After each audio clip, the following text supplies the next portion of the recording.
Well, hello everybody. It's me. I'm going to take my lipstick off because I tried this new brand and it is not working for me. I'm not even going to name the brand, but you know when it's just like a little heavy on your lips and you're like, what is happening? So there we go. I'm going to reapply before I go back on air.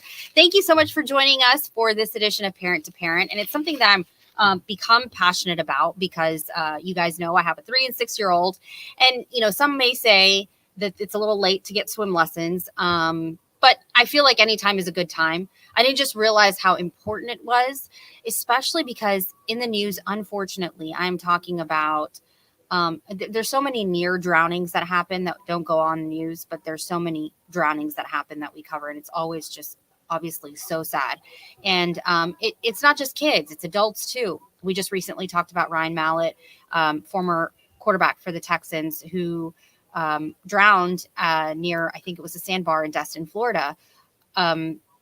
So it really can happen to anybody and you don't realize it. And I'm so honored to talk to Judah Brown's mother and former teacher, and how they have turned something so tragic into mission work, basically, and keeping his memory and him alive through so many people. I mean, it is so impactful. I've researched on what they do and what they are doing, and all in the name of Judah and helping out so many children, providing scholarships for swim lessons. I mean, these things, parents, I can't emphasize enough. I personally have found, just with my schedule and who I was able to find a private kind of like a private tutor. It's like private lessons. So we go to her house and she teaches them 20 minutes each, and that's worked for them. And I've seen a lot of progress. A lot of times you can go to a school and I've heard both reviews, like my kid has done so well, or my child hasn't really progressed, because obviously there you're looking at a bigger class and not that one-on-one attention. But what I've learned is, you cannot depend on these floaties. They're cute. They make your kids look cute. But that doesn't mean they know how to swim. And so that's one of the biggest things that they're trying to get across with the Judah Brown Project, is not just making sure that everyone knows how to survive in the water, but all of these kind of myths that need to be broken because parents think that it's okay. I've been to several pool parties, as you may have, where you look away for 30 seconds, or you're drinking or you're talking with your friends. I've even had pool parties where they have lifeguards, and during that time, someone almost did drown. I was at a party that happened. I mean, it's so crazy and it's so quick. So I do want to show you, these are two incredible women right over here. So we have Judah's mom and Judah's former teacher who started the Judah Brown Project, Annette. They're both wearing blue, so I'd be like, it's the lady in blue, but nope, they're both wearing blue. So the one with the really cool necklace is Annette, and Judah's mom is right there on your right. And they've done so much work. This is their Instagram. This is Judah with his parents, and it's just been so phenomenal. I invite you to go to their Instagram page as well. And I have both of them here, so let me stop talking and let me introduce you to both of them. So here they are. Hi, ladies. Hello. Thank you for being here. So we have Annette, who is in the black shirt. There we go. We can Annette, who's the founder of the Judah Brown Project. And then we have Christy Brown, who is Judah's mom. So thank you so much for being here and talking about this very important mission that you have and how it started. Christy, I know that you have 7 kids, and a lot of moms have a lot of children, even if you have 1 child or 2 children or a child and a pet, or, whatever it is. There's a lot going on in everybody's lives. Right. So doing what you're doing, and Annette, you starting it, is so impactful and powerful. I was looking at some of the testimony and stuff, and it really is great. So I invite all of you to please go to the JudahBrownProject.org. So first off, Christy, can you tell me about what happened with Judah briefly? Sure. Yeah, so we were at our friend's apartment pool, all of us, all of the kids and us parents. My friend and I were sitting poolside watching the children swim, and the men were out back barbecuing.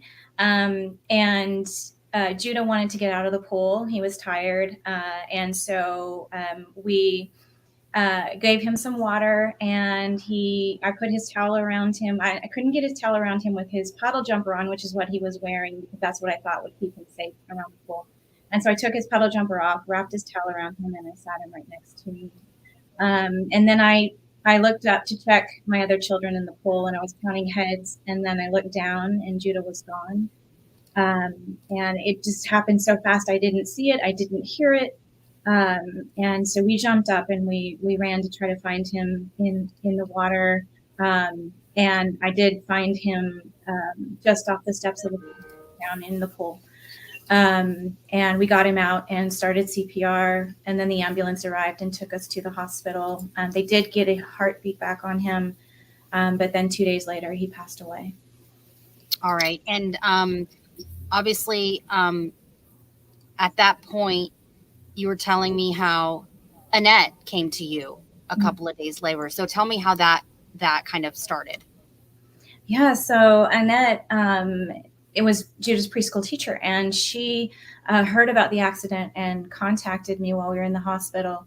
And she wanted to do something. She wanted to do originally a fundraiser to raise funds to help us with expenses. And then I just told her, well, we'd rather that money go to water safety and drowning prevention, because that's actually the time that I learned that drowning is the number one cause of death in children 1 to 4 years old. And so she decided that she wanted to do more than that. And so she asked what else she could do. And I just told her I don't want anyone else to have to go through this. I didn't want any other child to have to drown. And so she took that, and with that started the Judah Brown Project. And originally we just started with pamphlets that we put in pediatricians' offices, and then we grew from there. How much, it's unfathomable what you have gone through, Christy, and what you continue to go through. How has this kind of helped you in your journey? It helps. It's the only thing that's helped me heal. Just, when they say that time heals, it really doesn't. When they say that you have to come to a place of acceptance, that's really not where you heal. And that's something that I've had to learn. The way that I have healed is through helping others, through making meaning and purpose. Through what has happened, finding purpose. And I feel that I'm able to carry Judah's legacy with me every day. I get to say his name every day, and that's very healing for me. It helps me know that his life mattered. His life was there. His life meant something. And it's very, very healing for me. They say for a human, the hardest grief is losing a child. That you'll never be the same. So by us doing what we're doing today and honoring his life and continuing to talk about him and share his life, I think is healing for both of us. Mm-hmm. And this is just going to continue on until all of us are gone, and it's just going to keep going. And it's like his name is going to continue to be talked about on a daily basis, on shirts, on all the merch. He has his own merch. I mean, yes.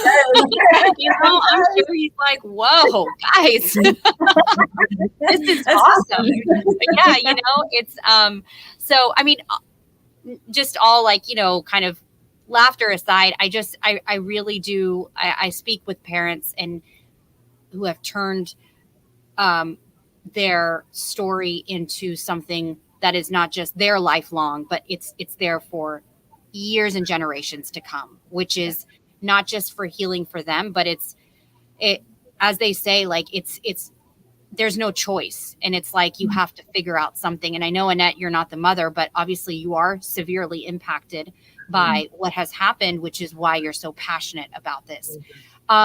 Let's get into what all this project has done. If you go to the actual website, if you guys want to just talk about it, you're more than welcome to, because I know that you have a gala coming up, and the story is so cool behind the whole zebra thing, because now like Judah and all kids can see zebras now. Yes. So we're having a gala on October 21st, Mhm. And we invite all to whoever wants to come and support the Judah Brown Project and see what we're doing and changing lives and what we're doing in the community. I invite you to come out if you need to. Any of the information is on the website. Mm-hmm. So, but yeah, we're super excited. This is our first gala, and it's been very successful and very easy to plan so far. Fingers Yeah. crossed. So, yeah. That's Yeah. great. And so on the website, you'll obviously see the Judah Brown Project, the gala, but there's so much more that you all do. Talk about, I mean, we're just scrolling through, but talk about the scholarships and how children are learning and otherwise probably wouldn't have been able to learn these skills. Absolutely. So we fund children all over the world to have survival swim lessons. And this is a program, it's about 4 to 6 week program. And what we do is we sponsor families in need of, if they have a financial need, they come to us and they will find an instructor in their area. And then we reach out to that instructor and get them going and provide them with this survival swim skill to be safer around the water. And like Christy was saying, we've sponsored 68 children this year, and that is more than we have ever had in years since 2018, since starting the survival swim program. So we definitely believe in it, and I've done it for my daughter, and it's amazing. It's amazing what the skill that they learn. But our belief is that it shouldn't be a privilege. We should be able to, like everybody should be able to go to survival swim lessons and afford the cost. So we help break that barrier and sponsor as many children as we can. And by doing that, if you can visit our website, if you feel led to donate, go to judahbrownproject.org. All right. And big question is, were you going to say something, Christy? I was just going to say, we also will provide scholarships for traditional swim lessons too. It's not just survival swim lessons. We do believe in survival swim, and so we will recommend those for children under 6 years old, but we also give those scholarships for traditional lessons as well. And what is survival swimming? Because many may not know. We're not talking about just being able to be in the shallow end of the pool. Correct. So survival swim let me take it back. The children before they reach the age of 6 years old often will not be able to learn traditional strokes well enough to save themselves in a water emergency, but they can learn certain skills that can save them, such as floating on their back, being able to get to that back float as soon as they hit the water, and then being able to turn over, propel themselves toward an exit to the pool, turn back over to breathe, and continue that process until they get to an exit of the pool and be able to get out of the pool. There's been actually over 800 documented cases of children surviving because they had survival swim skills and they were able to self-rescue. Wow. And so your Instagram page also is really, really popular as well. So I wanted to show you that. This is just one of the things that you put out there. I can't believe it's 70, whether it's 70 or 71. That's a lot for last year. Yeah, that was last year. This year we're actually at 34 at the moment. Mm-hmm. And we do think it's going to be possibly a record year, mainly because of the excessive heat that we're having. Yes, every year in Texas is around 100 children who, and that is only what is recorded from the hospitals. The estimate is that the true number is actually twice that. Wow. Well, one thing I also learned, because I've been a parent for like a hot minute, is to get your kids to like enjoy bath time. Because I'm just trying to like get bath time done. It's a check mark off the list of things that I need to be done in the evening routine. But getting them to play and actually splash and do all those things, obviously that's important, but that can also be dangerous. So Mhm. I'm sure through your survival swimming, you're also making parents aware of the dangers of the bathtub. Mhm. Absolutely. Drowning Yeah. is the leading cause of death in children 1 year old. And when it comes to bathtubs, and we encourage families to drain the water before leaving the bathroom as well. So making sure that that water is out of the bathtub, and always having everything that you need for that child to take the bath. So you have towel, no distractions, no phone. Mhm. Don't leave just for a second, because that's all it takes. And 2 if inches you of do water. have to leave, bring your child with you. Yep. Yes. Even if they're Just to soft give wet. Mhm. Just to give you a visual, that's what I did. My daughter looked like, a floppy little chicken, and I had her. I It's just all come that back matters. from work, had my makeup. She put her hands all over me. I was like, whatever, we're in it. We're gonna Yes. just do it. Yes. I wanted to show your Instagram page. I invite all y'all also to go on there. So many things you all post, and I noticed that a lot of them is just showing the reality of it all. Mhm. Yep.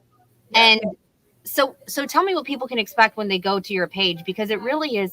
I was like, oh my goodness, this person too, and this, but it really is impactful. And I have not seen an Instagram page, for childhood prevention with drowning be so effective. Well, so my thought is this: when I look at the other softer posts about it, I think parents, this is just gonna kind of Mm-hmm. gloss over, Mhm. and they don't know the reality of it. I didn't know the reality of it until my son was on life support, and so I was like, no, these parents, they have to know. Mm-hmm. And I think that the only way that they're going to take action is if they know. Mhm. We can't do what we don't know. And so I want them to know. I don't want their reality to be what my reality was, and I'm finding out when my child is on life support. So we work really, really hard to show exactly that the reality is that this happens all the time. For every fatal child drowning, there's 8 children that go to the emergency room because of drownings. And it's 800 children a year. That's 11 school buses full of children in the United States that die from drowning. And it's those are important things for parents to know, because then they'll take it seriously. Mhm. I think And I'm sorry. I was just going to say, and that's our goal. We want them to take it seriously. Swimming is not a sport. I mean, it can be a sport, but it is the only sport that will save your life. And it is a skill that every child needs to know. Yes. And I can't emphasize that enough to other parents who might not have thought that before. And, because adults like drinking in the pool, they're not swimming. They're just like sitting on the side. And that's a whole different thing. So when you say you're out at the pool, it's so different for a child versus an adult, Sure. and I think that parents often become complacent because they're just thinking that it's fine or whatever, but not just with this, like other things as well, Mhm. because you just don't think. Mhm. I was also looking at just related to something, child safety. I didn't like harness my child as well because I was in a rush, and I'm like, wait, what are you doing? And just these are things that you cannot just kind of gloss over. So if there's one piece of advice you give parents right now, what would it be? Please stop using the puddle jumpers and the flotation devices for children under 5 years old. We believe it is a large contributor to a lot of the drownings that happen in those ages, and it's because of what it teaches the children. It makes them think they can swim when they can't, and then they go back to the pool during a snack time or a non-swim time when you might be distracted by another child or trying to serve food, and that's when the drowning happens. That's what happened to me. And we've got right now on judahbrownproject.org, we have 55 stories of the exact same thing happening. We just want to emphasize, stay in the water with your kids. Pool time for you when you have children should be work time. It's not relaxed time for parents. So keep that in mind. Stay in the pool with your kids. Stay within arm's reach of all non-swimmers. and help them see what their own bodies really can and can't do in the water so that they can develop a good, healthy respect for it. And one thing I want to say too is that the U.S. Coast Guard never approved these flotation devices for pools. We have created a culture to where we think that they belong in the water, in the pool setting. So parents, if you have questions, please reach out to us. We're here to help. Definitely. And this is the website right here. Also, while you're on the website, Judah has merch. So it's some pretty cool stuff. So if you need a rash guard, I was looking at it, or, you know. Those are awesome. They help you keep from getting sunburn. Like we have them me. in kid sizes too. So. Yes, it's great because parents, you don't need to like, you know, try to get their arms and all of that. Yeah. You just see the ears in the back. And, you know, I already told you how that is a ordeal right now. You know what I've learned though? Here's a trick. Use like one of those, well, your kids are older, but the makeup sponges. So my daughter is like, put makeup on me. And I'm like, okay. That's an amazing trick. We're gonna have to put that on the yes, website. do it. Go ahead. So I use one of these TikTok video. It's like a yeah, and so I just put it on, and we're like all over putting it on. Yeah, you look so pretty. Yes. So, yeah, for sure. Well, thank you so much, ladies, for taking the time to talk to us. I really hope that everyone that is watching and listening is able to go to the website and see what Judah is all about and what their mission is all about. And if you can get involved as well, the number one thing is to make sure that your children take swim classes, they learn about survival swimming, and they are able to implement that on their own. It's so important. It's a journey that I'm on with my children, and I'll share more as we keep going on this journey of parenting. So I'll see